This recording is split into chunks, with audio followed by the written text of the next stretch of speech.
Okay, did I just hear this correctly? Did I just hear this correctly? A Trump administration official is apparently arguing that the United States should take control of Greenland. And one of the selling points, yes, Greenland's coming up again in conversation, but one of the reasons why they wanted to take Greenland, I guess, was Red Lobster. You can't make this stuff up. If you guys aren't convinced by now that Grandpa is sundowning, that Grandpa needs a home, I don't know what evidence you need. This is just crazy. And I'm being completely serious here.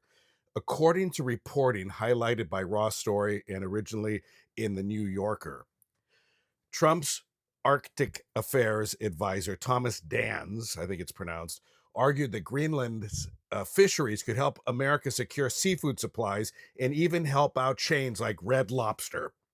That's right.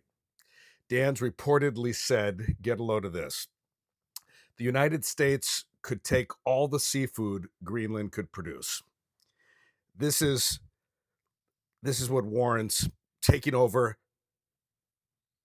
a people, taking over a land that's not ours to take, to help out Red Lobster, which really wasn't all that good to begin with. I hate to break it to you. Most of you went to get the biscuits, and you can get the mix at Walmart now, so you don't need to even go to a Red Lobster. The food wasn't even that good.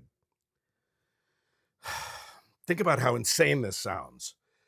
We're talking about a self-governing territory with nearly 60,000 people on it. It has its own culture, its own identity, a right to determine its own future. They don't want to be run by America. They don't want to be taken over by America. But I guess Red Lobster, Red Lobster for Grandpa while he's sundowning. Give Grandpa whatever he wants. In his final throes of desperation, his last gasps. I can't believe this. Imagine the shrimp. Imagine the shrimp, Grandpa. What are we even doing? What are we even doing? Imagine if another country said it wanted to take over part of America because it liked our agricultural output or wanted cheaper menu items for a restaurant chain in their own country. We would laugh them out of the room, and we wouldn't let them do it. We would decimate any forces that would come on our land to do that, right? Here's the part that really, really gets me. Red Lobster isn't struggling because America lacks access to the seafood in Greenland. The company went through bankruptcy proceedings after years of financial problems, mismanagement, business mistakes, and they're not that good.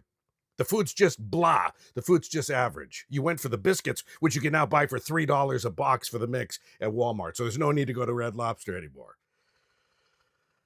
Oh, and that endless shrimp promotion where people like me would probably go there and eat them out of business, that cost the company millions of dollars. So now we're talking about international territorial ambitions as if they're a seafood supply chain solution. This isn't a strategy. This is madness. It sounds like the plot of a political satire of the old Onion. I don't even know if it exists anymore.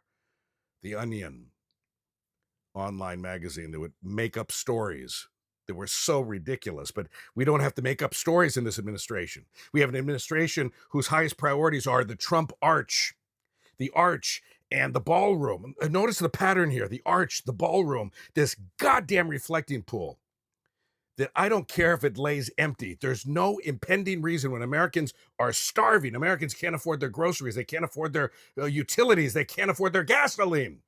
My gas is still $5.89 a gallon. And I'm supposed to be happy about that. $5.89 a gallon.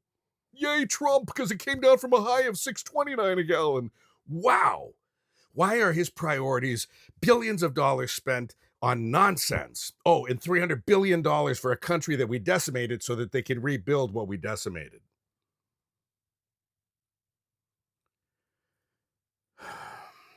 You knew that national security concerns didn't make any sense with Greenland, but Red Lobster supplies makes even less sense, unless it's coming from a sundowning grandfather. And yeah, that's where it's coming from.